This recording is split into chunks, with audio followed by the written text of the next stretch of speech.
10 বছর পর বদল আসতে চলেছে উচ্চ মাধ্যমিকের সিলেবাসে।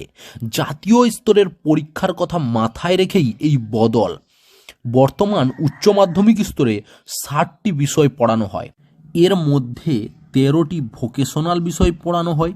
উচ্চ মাধ্যমিকের পাঠ্যক্রম পরিবর্তন হলেও ভোকেশনাল সাবজেক্টের পাঠ্যক্রম পরিবর্তন করা হচ্ছে না।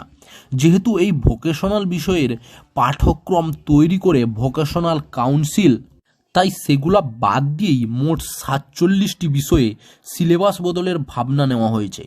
কলকাতায় 14ই ডিসেম্বর এবারে বদল আসতে চলেছে উচ্চ মাধ্যমিকের সিলেবাসে।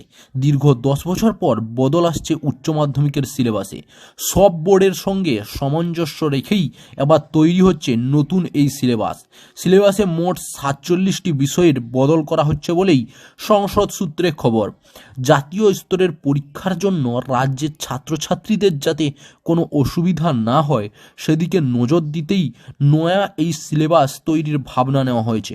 বর্তমান উচ্চ মাধ্যমিকের স্তরের 60টি বিষয় পড়ানো হয়, এর মধ্যে 13টি ভোকেশনাল বিষয় পড়ানো হয়।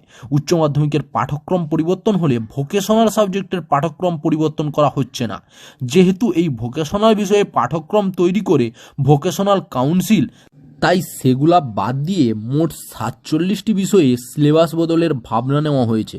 সিলেবাস বদলের বিষয় সংসদের সভাপতি চিরঞ্জীব ভট্টাচার্য বলেন, জাতীয় স্তরে বেশ কিছু পরীক্ষা হয়, সেই পরীক্ষাগুলোর জন্যই ছাত্রছাত্রীদের যাতে অসুবিধা না হয়, তাই এই নতুন সিলেবাস তৈরির ভাবনা। তাই সিলেবাস পরিবর্তন করার সময় এনসিইআরটি অর্থাৎ সিবিএসই বোর্ডের বিশেষ গুরুত্ব দেওয়া হয়েছে। নতুন সিলেবাস তৈরির জন্য 47টি বিষয়ের উপর গঠন করা হয়েছে সিলেবাস সাব কমিটি।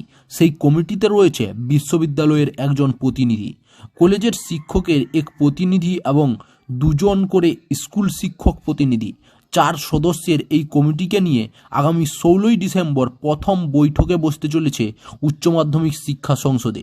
সেই বৈঠক শুধুমাত্র সিলেবাস বদল নয়, আরও বেশ কিছু বিষয় নিয়ে কথা হবে বলেই জানাচ্ছেন সংসদ সভাপতি।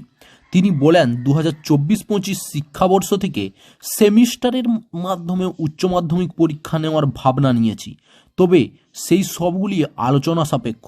তাই এই কমিটির বৈঠকে সেই সময় প্রশ্নপত্রের ধরন এবং সেমিস্টার পরীক্ষা হলে কেমন সিলেবাস হতে পারে সেই সব কিছু বিবেচনা করা হবে।